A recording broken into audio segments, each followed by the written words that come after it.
ছোট বেবিদের আলু কুড়োনোর প্রতিযোগিতা হচ্ছে। কে কয়টা আলু তুলতে পারে? আসলে এখানে আলু দেওয়া হয় নাই।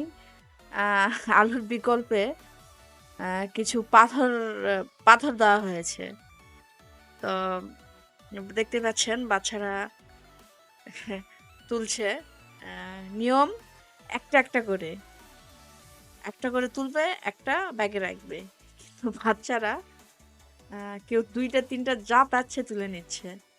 ছোট বাচ্চা এখন কিছু বলাও যাচ্ছে না। বললে শুনতেছে, একটু পরে আবার ২ টা করে তুলতিছে। তো খুব সুন্দর একটা খেলা ছোট বাচ্চাদের। এখান থেকে বিজয়ী সিলেক্ট করা হবে 1st, 2nd, 3rd খুব সুন্দর দেখেন পিচ্চিটা কিভাবে শুধু তুলতিছে। হ্যাঁ, খেলাটা আসলে খুব সুন্দর একটা মজার ছোট বাচ্চাদের খুব সুন্দর মজার একটা খেলা।